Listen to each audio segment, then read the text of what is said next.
तो भाई मैं देख रहा हूँ सनी देओल की बॉर्डर 2। सनी देओल की इसलिए बोल रहा हूँ क्योंकि फिल्म सनी देओल की ऑरा फार्मिंग करने के लिए बनाई गई है। अरे वरुण धवन, दिलजीत दोसांझ होंगे अपने घर पे।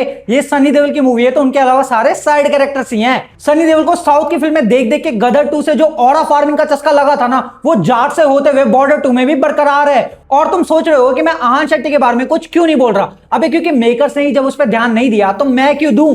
आहान शेट्टी को सिर्फ इसलिए फिल्म में रखा है क्योंकि सुनील शेट्टी ने कहा होगा कि ये धरती मेरी माँ है, तो उसकी क्या हुई? दादी। जाओ उसे थोड़ा अपनी दादी से मिला लाओ, थोड़ा खेत में दिखाओ, दादी का गांव दिखाओ। दिन भर इंस्टाग्राम पे बैठ के कमेंट्स करता रहता है।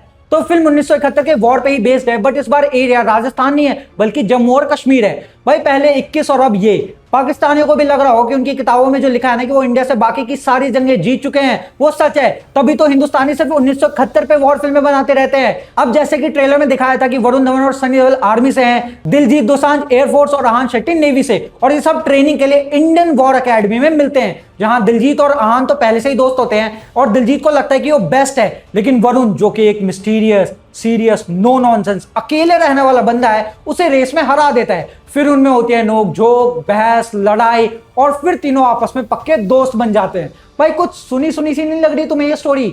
लगता है स्टूडेंट ऑफ द ईयर में वरुण को सिद्धार्थ मल्होत्रा का रोल ज्यादा पसंद आया था, इसलिए बॉर्डर 2 में वो सेम रोल करके दिलजीत को हरा रहा है। लेकिन भाई फिल्म का फर्स्ट हाफ जेन्युइनली काफी अच्छा है। यहाँ वरुण और दिलजीत की शादी कैसे हुई वो दिखाते हैं, बिल्डअप करते हैं, उनकी बैक स्टोरी दिखाते हैं। लेकिन आहान शेट्टी के बारे में बस बता देते कि इसकी एक बीवी है और एक बेटी है। भाई राइटर जितना आहान शेट्टी में इंटरेस्टेड थे ना, उससे ज्यादा तो आहान शेट्टी लोगों के रील्स पे कमेंट करने में इंटरेस्टेड था। उसको कोई खास ट्रीटमेंट दिया ही नहीं हुआ है, जबकि वो भी एक लीड है। अब फर्स्ट हाफ के इस पूरे बैक स्टोरी और कैरेक्टर बिल्डअप में कॉमेडी है, इमोशनल सीन्स है, दोस्ती है, मस्ती मजाक है, और सब काफी अच्छे से वर्क करती है। देख के काफी मजा आता है, इमोशंस भी फील होते हैं, हंसी आती है, रोना आता है, सब कुछ वर्क करता है। हालांकि इनकी ट्रेनिंग को इतना लाइटली दिखाया गया है ना कि वो देख के तो पाकिस्तानी हम पे एक और बार अटैक कर दे कि ऐसी होती है इनकी ट्रेनिंग, इनसे तो हमारी armed forces, Pakistan armed forces 2 घंटे में जीत जाएगी।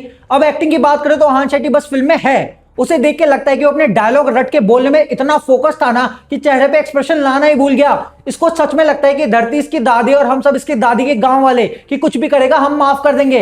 बेटा आहान, हम दादी गांव वाले हैं, नानी गांव वाले नहीं, कुछ भी करेगा कि माफ कर दे। भाई पूरी फिल्म में आहान लुक्स मैक्सिंग करके गीगा चैट वाला चेहरा बना के बस मॉगिंग कर रहा होता है सबकी, लेकिन इतनी मेहनत के बावजूद वो 21 के अगस्त नंदा को घटिया एक्टिंग में हरा नहीं पाया। फिर भी बेचारा। दिलजीत की बात करें तो भाई ने एक्टिंग में उतने ही एफर्ट्स डाले हैं जितने अपने हाल फिलहाल के कुछ गानों में, बस कर दिया है। ना वो बहुत अच्छी है ना खराब, ठीक है।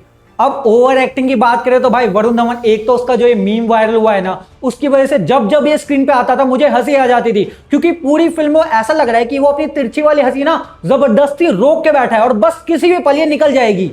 भाई मजाक नहीं कर रहा हूं, फिल्म के एंड में भी सोल्जर शहीद हुए होते हैं ना, उनके घर जाके वरुण उनकी फैमिली को ये न्यूज दे रहा होता है, और वो इतना इमोशनल सीन है, इतना हैवी सीन है, पर वरुण की शक्ल देख के हंसी आ जाती है कि यहां भी वो वैसे हंस देगा, और उसमें उसकी भी कोई गलती नहीं है। भाई आधे टेढ़े रोल करके उसका मुंह ही ऐसा हो गया है। अब आते हैं हमारे 2.5 किलो के हाथ और चेहरे पे 5 किलो बोटॉक्स वाले सनी देओल पे। भाई उनकी एज छुपाने के चक्कर में जो उनके चेहरे पे बोटॉक्स किया है ना, उसके चलते उनकी आंखें और चेहरे पे कोई एक्सप्रेशन ही नहीं आता, जिसको ओवर कंपेंसेट करने के लिए डायरेक्टर ने बोला होगा कि जोर जोर से चिल्लाओ, गला फाड़ के चिल्लाओ, लाहौर तक आवाज जानी चाहिए, ताकि लोगों को पता तो चले कि आप गुस्से में हो। और जितना सनी देओल को गुस्सा नहीं आ रहा था ना, उससे ज्यादा मुझे आया फिल्म की सेकंड हाफ देख के, जिसमें मोस्टली वॉर सीन्स दिखाए हुए हैं। अब देखो बॉर्डर में बस आर्मी की फाइट दिखाई गई थी, लेकिन अगर बॉर्डर 2 में भी वही दिखा देते तो लोग कहते कि भाई तो सेम शेप दी, इसलिए मेकर्स ने इसमें नेवी और एयरफोर्स भी डाल दिया, और यहीं से बॉर्डर 2 गोवर 2 बनना शुरू हो गई, सिर्फ और सिर्फ अपने घटिया वीएफएक्स के चलते। भाई नेवी और एयरफोर्स के बैटल्स इतने फेक,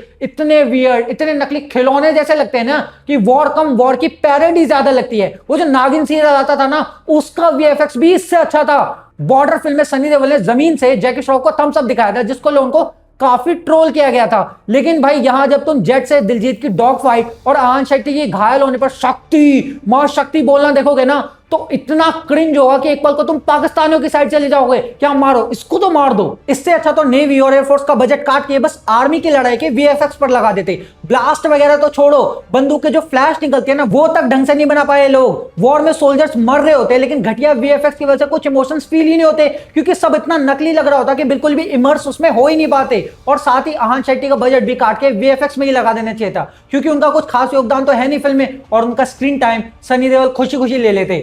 भाई मैं मजाक नहीं कर रहा हूं, पूरी फिल्म में जहां सनी देओल है ना, वहां फिर सिर्फ सनी देओल ही है, बाकी की पलटन गई तेल लेने। आतंकवादियों की घुसपैठ कौन रोक रहा है? सनी देओल। अकेडमी में इन तीनों को ट्रेन कौन कर रहा है? सनी देओल। दुश्मनों के टैंक्स को कौन उड़ा रहा है? अरे गैस करो गैस करो गैस करो, कौन? सनी देओल। सनी देओल अकेले पाकिस्तानियों को राइफल से मार रहे हैं, गोलियां खत्म होगी तो हैंडगन से मार रहे हैं, वो भी खत्म हो गया तो हाथों से मार रहे हैं, और बाकी की पलटन क्या कर रही है? अरे मेरी तुम्हारी तरह सनी देओल की ऑरा फार्मिंग देख के लाट टपका रही है। और क्या, सनी देओल को ऐसे बंदूक घुमा घुमा के अकेले 50-100 पाकिस्तानियों को मारते देख तो लार क्या, कुछ भी टपक जाएगा। भाई मजाक नहीं कर रहा हूं, एंड में वरुण धवन की पलटन हार रही होती है और सनी देओल जो सेम टाइम पे किसी और दूर एरिया में लड़ रहे होते हैं ना, वो फटाफट वहां की जंग खत्म करके टैंक वैंक उड़ा के पाकिस्तानियों को मार के वरुण धवन की मदद करने उनके बैटलफील्ड आ जाते हैं। भाई सनी लगता नहीं है आप अपने भाई बॉबी से ज्यादा बातचीत करते हैं, वरना वो आपको बताते कि रोल को इंपैक्टफुल और यादगार बनाने के लिए ज्यादा स्क्रीन टाइम होना जरूरी नहीं है। अरे भरोसा नहीं है तो अपने भाई के एनिमल देख लो यार। हालांकि साइड कैरेक्टर्स ने काफी अच्छा काम किया है और उनके आपस में बॉन्डिंग, उनके बैंटर्स, हंसी मजाक देख के काफी मजा आता है।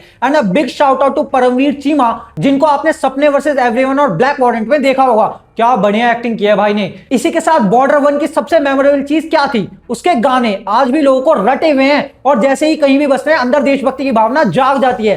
पर बॉर्डर 2 में नए गाने तो है नहीं कुछ खास, पर पुराने गानों को भी पता नहीं ऐसा बनाया है जैसे कि कोई दिल टूटा आशिक अपनी महबूबा के लिए गा रहा हो। और उससे भी बेकार लगता है जब कैरेक्टर्स वो गाना गा रहे होते हैं। भाई बिल्कुल लगता ही नहीं कि ये गा रहे हैं, ऐसा लगता है कि गाना बज रहा है और ये उस पर डब करके रील बना रहे हैं। और रील से याद आया, तुम्हें याद है वो वाला रील, लड़का लड़की साथ जा रहे होते हैं तो कोई कह देता है कि लंगूर के हाथ में अंगूर, तो लड़का जाकर उसे चाटा मारता है और कहता है कि मेरी बंदी को लंगूर कैसे बोल दिया तूने।